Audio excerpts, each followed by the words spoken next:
Oke, untuk kelompok satu udah bisa kita mulai. Bisa perkenalan dulu anggota kelompoknya siapa aja, kan banyak ya. Nanti dipaparin. Oke, bisa dibuka.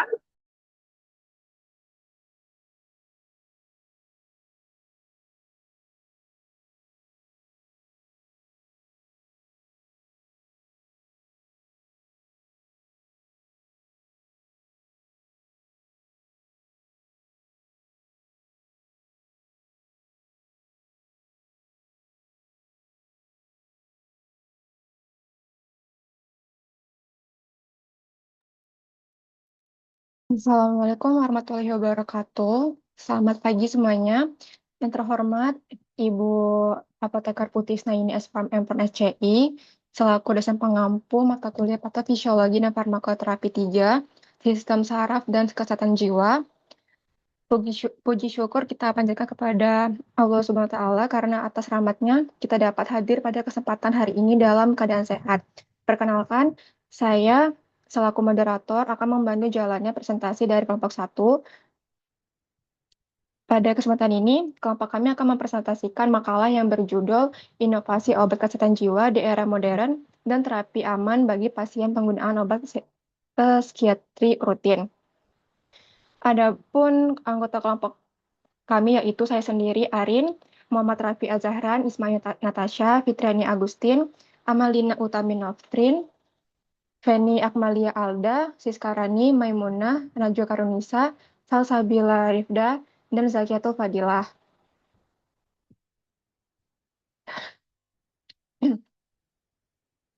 Sebelum masuk ke pemaparan materi, izinkan saya menyampaikan sedikit gambaran mengenai topik yang akan dibahas. Kesehatan jiwa merupakan salah satu aspek penting dalam kesehatan manusia. Seiring berkembangnya ilmu pengetahuan, inovasi dalam bidang obat-obatan psikiatri juga mengalami kemajuan yang sangat pesat. Mulai dari antipsikotik generasi baru, long-acting injectable, hingga pendekatan farmakogenomik. Selain itu, terapi yang aman dan peningkatan kepatuhan pasien juga menjadi fokus penting dalam penanganan gangguan jiwa modern. Untuk mempersingkat waktu, langsung saja kita masuk ke sesi pemaparan materi. Kepada pemateri pertama, kami persilahkan. Baiklah, kita langsung masuk ke bab 1, pendahuluan. Masuk ke 1.1 latar belakang, kesehatan jiwa merupakan salah satu komponen fundamental dalam kesehatan manusia secara holistik. Namun, selama beberapa dekade terakhir, gangguan jiwa masih kerap dipandang sebelah mata. Bahkan, stigmatisasi terhadap pasien gangguan mental masih menjadi tantangan besar di berbagai negara, termasuk Indonesia. Dalam data WHO pada tahun 2022 menunjukkan bahwa lebih dari 1 miliar orang di seluruh dunia hidup dengan gangguan mental, dan hanya sebagian kecil yang mendapat akses terhadap perawatan yang memadai. Kondisi ini menjadi latar belakang urgensi pengembangan inovasi farmakologi di bidang psikiatri. Di Indonesia, sistem kesehatan dasar Riset Kesehatan Dasar atau Riskesdas tahun 2018 mencatat prevalensi gangguan jiwa berat seperti skizofrenia mencapai sekitar 7/1000 rumah tangga. Sementara gangguan emosional seperti depresi dan ansietas menyentuh angka 9,8% pada populasi usia 15 tahun ke atas. Ironisnya, treatment gap atau kesenjangan antara kebutuhan layanan dan layanan yang tersedia di Indonesia masih sangat lebar. Diperkirakan mencapai 90%. Untuk gangguan psikosis, artinya sebagian besar pasien tidak mendapatkan penanganan yang semestinya, termasuk akses terhadap obat-obatan yang tepat dan aman. Perkembangan inovasi farmakologi di bidang kesehatan jiwa dalam 2 dekade terakhir membawa harapan baru. Munculnya antipsikotik generasi kedua dan ketiga, long-acting injectable, serta pendekatan farmakogenomik membuka peluang pengobatan yang lebih personal dan efektif. Selain itu, penggunaan teknologi digital dalam pemantauan terapi turut memperkuat aspek keamanan bagi pasien yang mengkonsumsi obat psikiatri secara rutin. Inovasi-inovasi ini tidak sekedar memperbaiki profil efek samping, tetapi juga meningkatkan kepatuhan pasien yang selama ini menjadi tantangan utama dalam pengelolaan gangguan jiwa kronik. Meski demikian, inovasi farmakologi saja tidak cukup. Pasien yang menggunakan obat kesehatan jiwa secara rutin menghadapi berbagai risiko, mulai dari interaksi obat, sindrom putus obat, hingga komplikasi metabolik jangka panjang. Oleh karena itu, pendekatan terapi yang komprehensif mencakup pemantauan klinis, edukasi pasien, serta integrasi layanan kesehatan primer dan spesialis menjadi sangat krusial. Makalah ini berupaya menganalisis secara kritis inovasi obat kesehatan jiwa terkini sekaligus menelaah pendekatan terapi aman yang relevan bagi pasien Indonesia. Yang kedua ada rumusan masalah. Berdasarkan uraian latar belakang di atas, makalah ini merumuskan beberapa pertanyaan pokok sebagai berikut. Yang pertama ada, apa saja inovasi terbaru dalam farmakologi obat kesehatan jiwa yang relevan di era modern ini? Yang kedua, bagaimana pendekatan terapi yang aman bagi pasien yang mengkonsumsi obat psikiatri secara rutin? Yang ketiga, apa tantangan utama dalam implementasi inovasi obat jiwa di Indonesia dan bagaimana solusinya? Yang keempat, bagaimana peran tenaga kesehatan dalam mendukung terapi aman dan kepatuhan pasien penggunaan obat psikiatri. Selanjutnya ada tujuan penulisan. Tujuan penulisan makalah ini bertujuan untuk yang pertama ada menganalisis inovasi terkini dalam pengembangan obat kesehatan jiwa secara kritis dan berbasis bukti. Yang kedua, mendeskripsikan pendekatan terapi aman yang dapat diterapkan pada pasien pengguna obat psikiatri rutin. Yang ketiga ada mengidentifikasi tantangan dan peluang implementasi inovasi farmakologi jiwa di konteks Indonesia. Yang keempat, memberikan rekomendasi berbasis evidence bagi tenaga kesehatan dan pemangku kebijakan dalam pengelolaan pasien jiwa.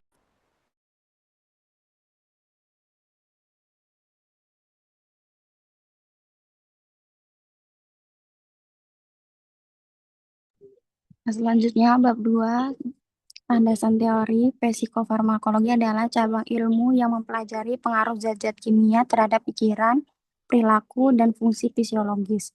Obat-obat psikiatri bekerja melalui berbagai mekanisme neurobiologis, terutama modulasi neurotransmitter seperti dopamin, serotonin, norepinefrin, dan glutamat. Pemahaman atas mekanisme ini menjadi dasar dalam pengembangan obat-obatan generasi baru yang lebih selektif dan memiliki profil efek samping yang lebih baik. Dalam perspektif klinis, pengelolaan gangguan jiwa tidak bisa semata-mata berfokus pada farmakoterapi. Model biopsikosoial yang dikembangkan oleh Gregory Engel menegaskan bahwa gangguan jiwa merupakan hasil interaksi faktor biologis, fisiologis, dan sosial. Dengan demikian, terapi yang komprehensif harus mengintegrasikan farmakologi dengan psikoterapi, rehabilitasi sosial, dan dukungan keluarga. Prinsip ini menjadi landasan bagi pendekatan modern dalam tata laksanakan kesehatan jiwa. Kepatuhan terapi medical adherence merupakan aspek kritis dalam farmakoterapi psikiatri. Penelitian secara konsisten menunjukkan bahwa tingkatan kepatuhan pada pasien skizofrenia berkisar antara 40-60%, yang berdampak langsung pada risiko relapse dan rawat inap berulang. Faktor yang mempengaruhi kepatuhan meliputi efek samping obat, kurangnya imunitas pasien, stigma, ketergantungan biaya, dan kualitas hubungan terapeutik antara pasien dengan tenaga kesehatan. 2.2 Inovasi obat kesehatan jiwa modern. Perkembangan obat kesehatan jiwa dalam 2 dekade terakhir ditandai oleh beberapa terobosan signifikan. Pertama, munculnya antipsikotropik antipikal generasi ketiga seperti aripiprazol, brexpiprazol, dan cariprazin yang bekerja sebagai partial agonis pada reseptor dopamin D2. Berbeda dengan antipsikotik generasi pertama yang memblokade reseptor D2 secara penuh, pendekatan partial agonis memberikan efek terapeutik sekaligus meminimalkan risiko efek samping ekstrapiramidal ATPS yang selama ini menjadi keluhan utama pasien. Yang kedua, inovasi dalam bentuk sediaan obat melalui long-acting injectable membawa perubahan paradigma dalam pengelolaan skizofrenia dan gangguan bipolar. Mulai memungkinkan pemberian obat sekali dalam 2-4 minggu atau bahkan 3 bulan sekali, sehingga secara dramatis meningkatkan kepatuhan dan mengurangi fluktuasi kadar obat dalam darah. Data klinis menunjukkan bahwa pasien yang menggunakan LAI memiliki risiko relapse 30-50%, lebih rendah dibandingkan penggunaan obat oral. Di Indonesia, ketersediaan LAI mulai meningkat meski masih terbatas pada fasilitas kesehatan tertentu. Yang ketiga, Pharmacogenomic study tentang pengaruh variasi genetik terhadap respon obat mulai diterapkan dalam psikiatri klinis. Polimorfisme gen CYP2D6 dan DP2C19 misalnya mempengaruhi metabolisme berbagai antidepresan dan antipsikotik. Pengujian farmakogenomik memungkinkan personalisasi terapi sehingga dosis dan pilihan obat dapat disesuaikan dengan profil genetik individu pasien, mengurangi trial and error yang selama ini menjadi ciri khas terapi psikiatri. Meskipun aplikasinya di Indonesia masih sangat terbatas, potensinya sangat besar untuk meningkatkan efektivitas terapi. Selain itu, pengembangan obat-obatan berbasis mekanisme baru juga semakin intensif. Ketamin atau Spravato, turunan ketamin intranasal, disetujui oleh FDA pada 2019 untuk depresi resisten terapi dan merupakan antidepresan dengan mekanisme baru pertama dalam lebih dari 30 tahun bekerja pada reseptor NMDA glutamat. Ini merupakan terobosan penting karena sekitar 30% pasien depresi tidak merespon antidepresan konvensional. Berikut merangkum perbandingan berbagai kategori obat psikiatri yang tersedia saat ini. Kategori obat antipsikotik tipikal, antipsikotik atipikal, long-acting injectable, antidepresan SRI. Generasi 1, tinggi, sedang, rendah, ringan, haloperidol, chlorpromazine, clozapine, risperidon, paliperidon, fluoxetine, sertalin, mood stabilizer baru, modern, ringan, sedang, sedang tinggi, lamotrigine, valproate ER. Selanjutnya, terapi aman bagi pasien pengguna obat psikiatri rutin. Penggunaan obat psikiatri jangka panjang memerlukan pendekatan pemantauan yang sistematis dan terstruktur. American Psychiatry Association merekomendasikan pemantauan metabolik berkala bagi pasien yang menggunakan antipsikotik atipikal, mencakup pengukuran berat badan, kadar gula darah, profil lipid, dan tekanan darah setiap 3-6 bulan. Hal ini penting mengingat sindrom metabolik merupakan komplikasi yang umum ditemukan pada pasien yang menggunakan antipsikotik atipikal, terutama clozapine dan olanzapine. Pendekatan medication reconciliation, proses rekonsiliasi dan verifikasi semua obat yang dikonsumsi pasien menjadi krusial, terutama untuk mencegah interaksi obat yang berbahaya. Pasien jiwa seringkali mengonsumsi lebih dari satu jenis obat atau polifarmasi, dan interaksi seperti perpanjang interval QT akibat kombinasi antipsikotik dengan antibiotik tertentu dapat mengancam jiwa. Peran apoteker klinis dalam proses ini tidak dapat diabaikan.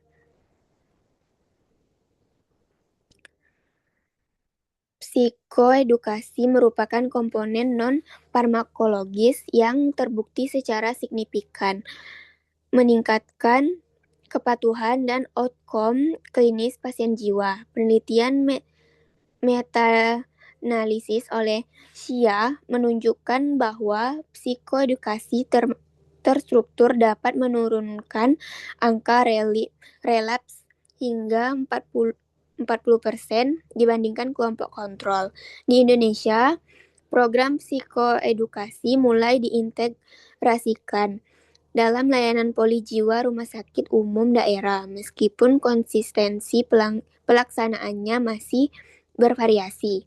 Teknologi digital juga berperan dalam mendukung terapi aman. Aplikasi manajemen pengobatan berbasis smartphone, sistem pengingat minum obat, serta telemedicine psikiatri telah terbukti efektif meningkatkan kepatuhan terapi, terutama di daerah dengan keterbatasan akses fasilitas kesehatan. Penggunaan digital terapeutik atau DTX untuk gangguan ansietas dan depresi ringan atau sampai dengan sedang juga mulai mendapat perhatian serius dari regulator di berbagai negara.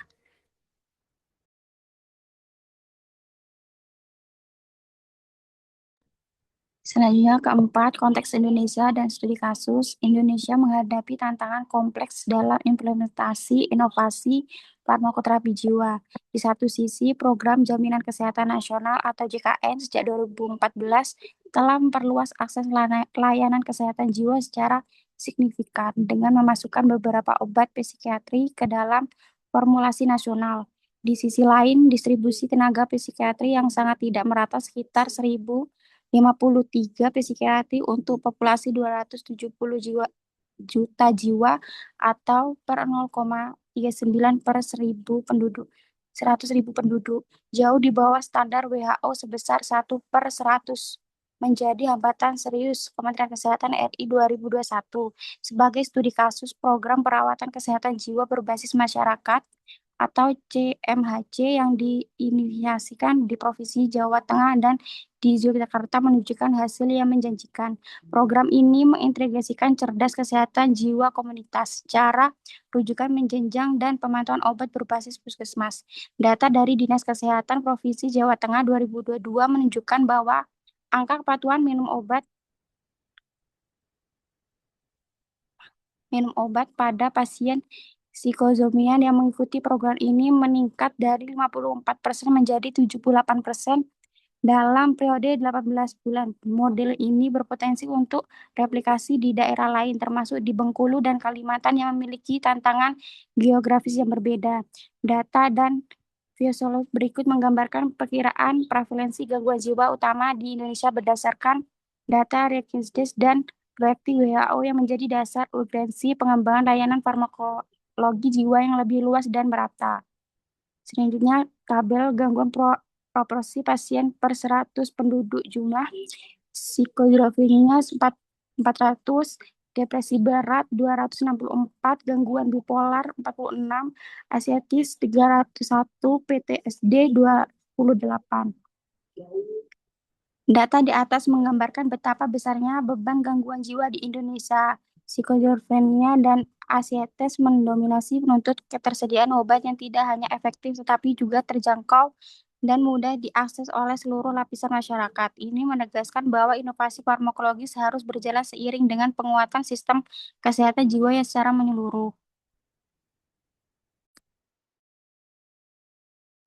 Bab 3 penutup. Kesimpulannya, inovasi farmakologi di bidang kesehatan jiwa telah mengalami kemajuan yang sangat signifikan dalam 2 dekade terakhir. Antipsikotik generasi ketiga dengan mekanisme partial agonist, formulasi long-acting injectable, pendekatan farmakogenomik, serta munculnya agen dengan mekanisme novel seperti eksketamin merupakan terobosan nyata yang mampu mengubah paradigma pengobatan gangguan jiwa dari sekedar manajemen simptom menuju pemulihan fungsional yang lebih komprehensif. Namun, inovasi obat saja tidak cukup.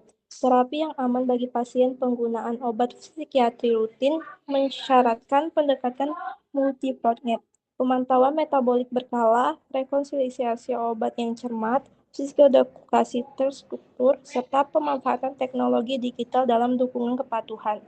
Analisis kritis terhadap situasi Indonesia menunjukkan bahwa meskipun program JKN telah memperluas akses, kesenjangan antara kebutuhan dan layanan masih sangat lebar, terutama di daerah terpencil.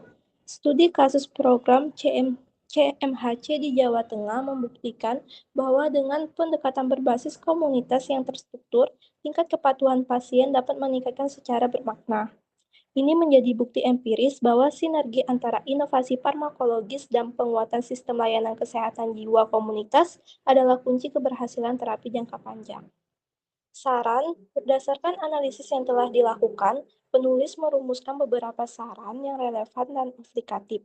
Yang pertama, bagi pemerintah dan Kementerian Kesehatan, memperluas formularium nasional untuk mencakup obat-obatan psikiatri generasi terbaru, termasuk AI dan eksketamin, serta meningkatkan distribusi tenaga psikiatri ke daerah-daerah yang memiliki rasio tenaga kesehatan jiwa rendah.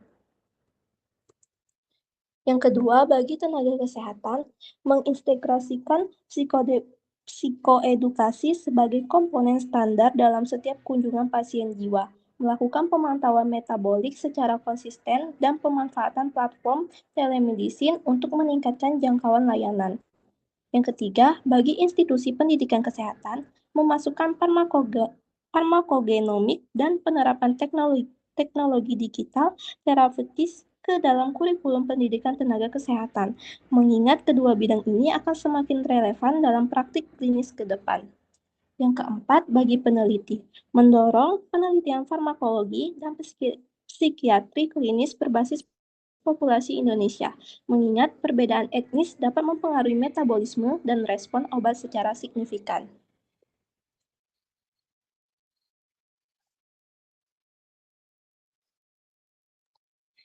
Baik, terima kasih kepada seluruh pemateri atas penyampaian materinya. Selanjutnya, kita akan memasuki sesi tanya jawab. Kepada teman-teman yang ingin bertanya, dipersilakan. Izin bertanya, Arin. Baik, silakan Sari. Baik, Assalamualaikum warahmatullahi wabarakatuh. Perkenalkan, saya Sari Mustika dengan NIM 25300 dari kelompok 3. Saya izin bertanya kepada kelompok 1. Pertanyaannya, jika inovasi obat kesehatan jiwa pada saat ini itu semakin berkembang, mengapa angka gangguan jiwa dan ketidakpatuhan pasien itu masih tetap tinggi? Terima kasih. Wassalamualaikum warahmatullahi wabarakatuh.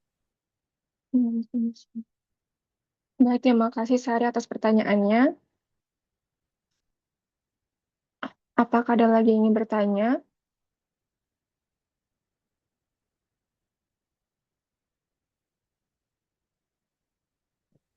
Pertanyaan dari saya ya, satu, bentar. Kan di sini kalian menjelaskan di landasan teori kan kesehatan jiwa ini dia juga dipengaruhi oleh model biopsikososial ya. Nah, model biopsikososial itu pengertiannya apa menurut kalian? Terus kemudian apa aja sih yang termasuk ke dalam bagian faktor-faktor model biopsikososial ini? Kan dia nggak semata-mata hanya berfokus pada farmakoterapi, jadi dia juga masuk ke model biopsikososial. Nah, apa itu gitu menurut kalian? Boleh dijelaskan ya? Baik, terima kasih Ibu.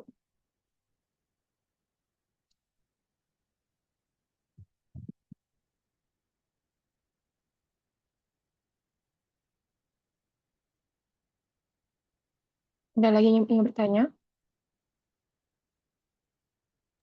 Izin bertanya, Arin. Perkenalkan, nama saya Septia Nurjana. Saya dari perwakilan kelompok 3 ingin bertanya, mengapa penggunaan long-acting injectable dianggap lebih efektif dibandingkan obat oral pada beberapa pasien gangguan jiwa? Terima kasih. Terima kasih Septi.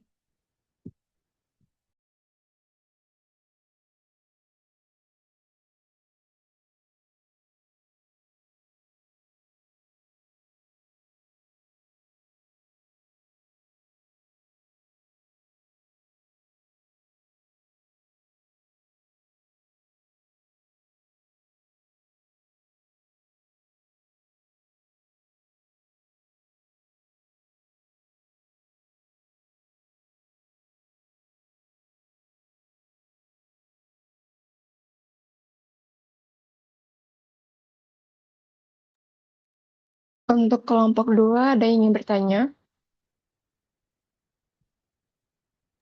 Satu kelompok, satu pertanyaan ya. Baik, Ibu. Untuk kelompok 2,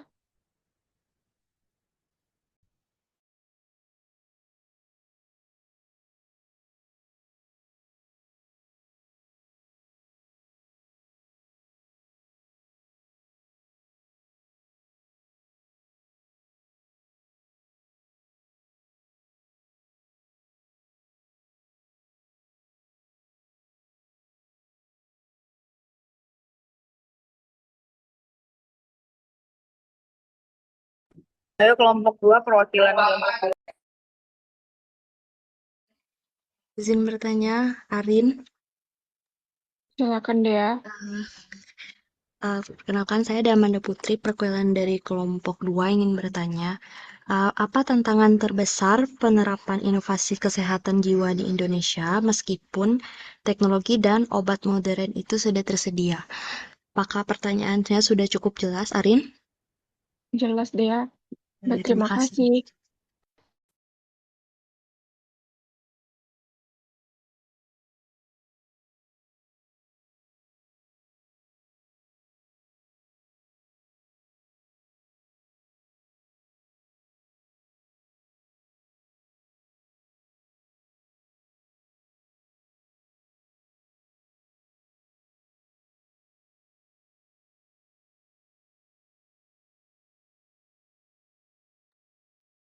Baik, kami akan menjawab dari pertanyaannya Ibu Putih.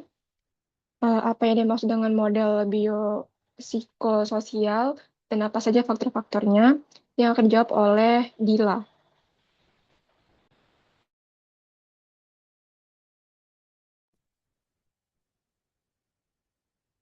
Baik, saya akan menjawab. Model biopsikososial adalah pendekatan yang menjelaskan bahwa gangguan kesehatan termasuk gangguan jiwa. Tidak hanya disebabkan oleh faktor biologis saja, tetapi juga dipengaruhi oleh faktor psikologis dan sosial. Model ini dikembangkan oleh George Engel dan menjadi dasar penting dalam penanganan kesehatan jiwa modern. Faktor-faktornya yaitu satu faktor biologis, berkaitan dengan kondisi fisik dan fungsi tubuh seseorang. Contohnya ketidakseimbangan neurotransmitter seperti dopamin dan serotonin. Faktor genetik atau keturunan, gangguan pada otak atau saraf, penyakit kronis, efek penggunaan obat atau zat tertentu. Misalnya, pada skizofrenia, kadar dopamin yang berlebihan dapat memicu halusinasi dan waham. Yang kedua, faktor psikologis berhubungan dengan kondisi mental, emosi, dan pola pikir seseorang. Contohnya, stres berat, trauma masa kecil, kecemasan berlebih, depresi, kepribadian tertentu. Cara seseorang menghadapi masalah. Misalnya, seseorang yang mengalami trauma atau tekanan emosional berat lebih berisiko mengalami gangguan kecemasan atau depresi. Kemudian yang ketiga, faktor sosial, berkaitan dengan lingkungan dan hubungan sosial seseorang. Contohnya, masalah keluarga, tekanan ekonomi, bullying, kurangnya dukungan sosial, kemudian stigma masyarakat dan lingkungan yang tidak sehat.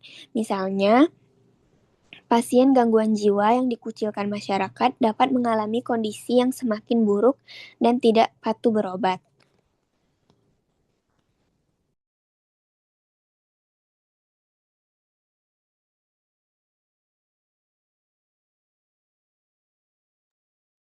Terima kasih Dila atas jawabannya. Bagaimana Ibu?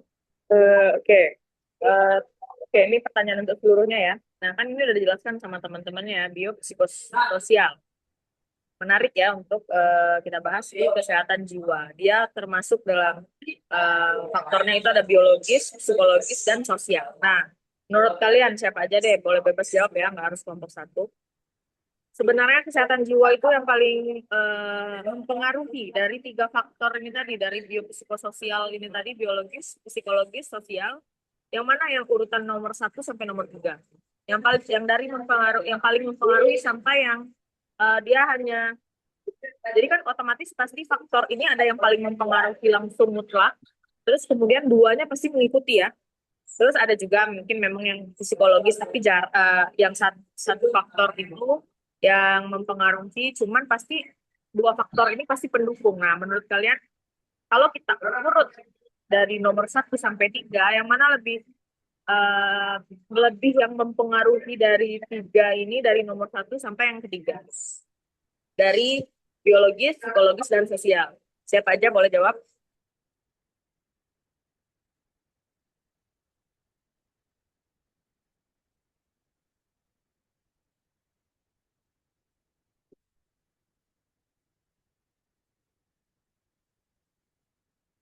Mohon izin, Bu.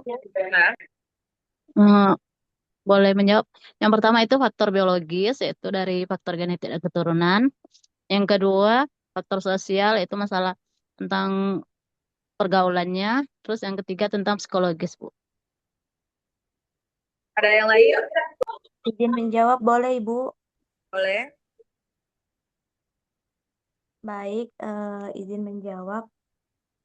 Untuk yang pertama yaitu faktor biologis, Ibu. Faktor biologis ini itu faktor bawaan dari tubuh. Itu dapat berasal dari genetika. Contohnya itu seseorang yang punya kerentanan genetik terhadap depresi atau gangguan kecemasan. Kemudian yang urutan yang kedua yaitu faktor psikologis, yang dimana faktor psikologis ini meliputi cara berpikir, kemudian emosi dan kepribadian, kemudian ada pengalaman masa kecil, dan contohnya itu pola pikir yang negatif yang berkepanjangan itu dapat memperbesar risiko gangguan mental. Selanjutnya ada yang ketiga yaitu faktor sosial, yang dimana faktor sosial ini contohnya seperti lingkungan keluarga, ekonomi, pendidikan, budaya, pertemanan, pekerjaan. Contohnya dalam kehidupan sehari-hari itu contohnya ada bullying, konflik keluarga, atau tekanan kerja yang dapat memicu gangguan jiwa, Ibu. Oke, sama ya. Berarti hanya sama ya. urutannya saja, Ibu, yang berbeda. Kalau urutan yang pertamanya tetap biologis ya berarti ya. Biologis. Nah, Ya, Ibu. memungkinkan nggak kalau urutan pertamanya itu adalah faktor sosial?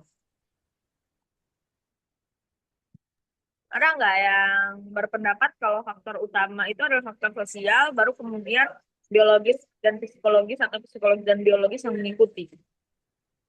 Memungkinkan nggak? Memungkinkan juga, Ibu. Gimana? Untuk faktor sosial jika ditempatkan pada posisi pertama itu juga memungkinkan, Ibu, karena terdapat juga beberapa orang yang dia tidak memiliki faktor biologis dalam gangguan kesehatan jiwa, tetapi gangguan kesehatan jiwa itu dapat dimulai dari faktor sosial, di mana yang sering itu terjadi bullying itu, Ibu. Ya ya. Jadi kalau menurut saya sebenarnya kalau ada di jurnal saya baca, bisa dicek ya, nanti saya kasih jurnalnya. Sebenarnya bahkan yang men-triggering suatu hal sampai terjadinya kesehatan jiwa itu adalah nomor 1 adalah faktor sosial. Bukan karena biologis adalah genetik makanya kalian bilang itu adalah mutlak, kan nggak gitu ya. Misalnya orang gila melahirkan anak, nggak mungkin anaknya langsung gila kan? Enggak ya. Atau orang sakit jiwa dia melahirkan seorang putra atau putri, nggak mungkin anaknya lahir pasti normal, dia nggak mungkin gila gitu ya, nggak mungkin langsung punya kesehatan jiwa. Jadi dalam jurnal internasional itu ternyata faktor utama dari 3 bio apa tadi, sosial, biopsikososial, itu faktor utamanya sebenarnya adalah sosial. Jadi kalau misalnya kalian bilang adalah nomor 1-nya adalah biologis, salah besar. Jadi biologis bukan berarti dia genetik, dia memiliki genetik atau keturunan pernah riwayat orang tuanya gila atau siapapun lah riwayat genetiknya gila secara biologis, bukan berarti dia akan menjadi orang gila. Nah, dia akan punya genetik itu, tetapi genetik itu tidak akan keluar kalau tidak ada pen-triggernya. Nah, pen-trigger itu pasti adalah faktor sosial. Nah, jadi ya kalau misalnya kalian mau ada pertanyaan lagi selanjutnya, misal kalau misalnya kalian kerja di rumah sakit jiwa, mungkin ya, kan anggap kalian menjadi apoteker di rumah sakit jiwa. Nah, jadi kalian bisa untuk memberikan edukasi atau untuk pemantauan obat dan lain-lain, lebih baik di saat obat itu diberikan, juga diberikan bersamaan dengan perbaikan sosialnya. Jadi ibaratkan kalau sosial yang kena duluan, otomatis kita harus memperbaiki mentalnya dulu, mental secara sosialnya gimana. Misalnya sosial itu artinya mungkin didengarkan, divalidasi, ditemani, tidak dibiarkan sendirian, tidak dibiarkan kesepian, gitu-gitu ya kalau sosial. Tidak dicaci, tidak direndahkan, tidak dibully, ibaratnya gitu ya. Jadi kalau misalnya suatu hari, kalau misalnya ada pertanyaan tentang kesehatan jiwa itu berasal, gangguan jiwa itu berasal dari mana? Kalau perjawabannya adalah secara faktor biologis, itu salah. Jadi nomor satunya adalah sosial, pen-triggernya, baru kemudian adalah nomor dua biologis, karena biologisnya tertrigger, karena mentalnya lemah, lalu masuklah ke psikologis. Psikologis, dia sudah terlalu lemah secara biologis, otomatis psikologis akan lemah ya, jadi akhirnya terjadi gangguan jiwa. Gitu ya, ada yang mau ditanyakan tentang urutan yang saya bilang, saya jelaskan? Tidak, Ibu. Cukup, Ibu. Terima kasih, Ibu, atas informasinya. Oke, boleh lanjut yang dijawab lagi ya, Kang. Baik, kita lanjutkan untuk pertanyaan dari Sari kelompok 3 akan dijawab oleh Kak Maimunah. Baiklah, saya akan menjawab pertanyaan dari Sari, yaitu jika inovasi obat kesehatan jiwa semakin berkembang, mengapa angka gangguan jiwa dan ketidakpatuhan pasien masih tetap tinggi? Karena keberhasilan terapi gangguan jiwa tidak hanya bergantung pada kecanggihan obat, tetapi juga dipengaruhi oleh faktor lain seperti stigma sosial, kurangnya edukasi pasien dan keluarganya, akses layanan yang mungkin terbatas, biaya pengobatan, dan minimnya tenaga kesehatan yang mempunyai keahlian di bidang jiwa. Dalam makalah ini dijelaskan, ketidakpatuhan pasien skizofrenia masih berkisar 40-60%, sehingga pendekatan biopsikososial tetap diperlukan selain inovasi farmakologi. Gimana, Sari? Baik, terima kasih, Kak, atas penjelasannya. Ya, sama-sama. Selanjutnya kami akan menjawab pertanyaan dari Septi kelompok 3 yang akan dijawab oleh Isma Ayu. Baiklah, saya akan menjawab pertanyaan dari Septi. Pertanyaannya, mengapa penggunaan long-acting injectable LAI dianggap lebih efektif dibandingkan obat oral pada beberapa pasien gangguan jiwa? Jawabannya, LAI dianggap lebih efektif karena pemberiannya tidak perlu dilakukan setiap hari, melainkan bisa setiap beberapa minggu atau bulan. Hal ini membantu meningkatkan kepatuhan pasien, mengurangi risiko lupa minum obat, serta menjaga kestabilan kadar obat dalam darah. Dalam makalah disebutkan bahwa pasien pengguna LAI memiliki risiko relapse lebih rendah dibandingkan penggunaan obat oral. Terima kasih. Bagaimana, Septi? Cukup jelas. Terima kasih, Tasya. Terima kasih. Selanjutnya kita akan menjawab pertanyaan dari Dea kelompok 2 yang akan dijawab oleh Penny. Silakan, Penny. Baiklah, di sini saya akan menjawab pertanyaan dari Dea tadi. Pertanyaannya, apa tantangan terbesar penerapan inovasi kesehatan jiwa di Indonesia meskipun teknologi dan obat modern sudah tersedia? Jawabannya, tantangan terbesar adalah ketimpangan akses layanan kesehatan jiwa, terutama kurangnya tenaga psikiater dan fasilitas kesehatan di daerah tertentu. Selain itu, inovasi seperti farmakogenomik dan digital terapeutis masih terbatas karena biaya tinggi, kurangnya infrastruktur, dan belum meratanya pemahaman tenaga kesehatan. Makalah juga menjelaskan bahwa rasio psikiater di Indonesia masih jauh di bawah standar WHO. Bagaimana, Dea? Oke, terima kasih Feni atas jawabannya.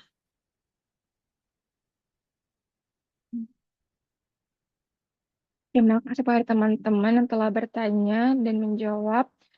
Baik, karena sesi tanya jawab telah selesai, maka berakhirlah presentasi kelompok kami pada hari ini. Kami mengucapkan terima kasih atas perhatiannya kepada Ibu Putih dan teman-teman semua. Mohon maaf apabila terdapat kekurangan dalam penyampaian maupun materi yang kami presentasikan. Saya selaku moderator pamit undur diri. Wassalamualaikum warahmatullahi wabarakatuh. Waalaikumsalam warahmatullahi wabarakatuh. Oke, kita hari ini satu presentasi ya. Udah jam 15.56. Hari ini kita nggak ada absen, jadi sepadannya besok barengan sama si Yat itu ya, yang mahasiswa itu. Nah, jangan lupa diingatin Aprilnya ya, buat input absen. Nanti nggak jadi absen lagi lah. Besok absennya di jam berapa? Di jam yang Untuk sama pada Ibu, jam 3 juga. Oh, jam 3 juga. Jam Iya, 3 Ibu. ya, berarti besok jam 3 saya buka absen sepadannya sekalian ya.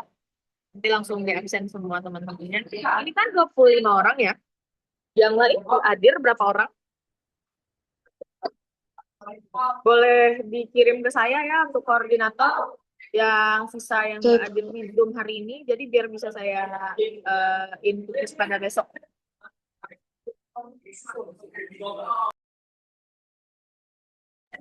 Oke? Oke, Bu. Oke. Jadi hari ini kita akhiri ada pertanyaan. Tidak, Ibu, cukup. Oke, kalau nggak ada pertanyaan, saya tutup pertemuan hari ini. Terima kasih teman-teman untuk waktunya. Wassalamualaikum warahmatullahi wabarakatuh. Waalaikumsalam warahmatullahi wabarakatuh. Terima kasih, Bu.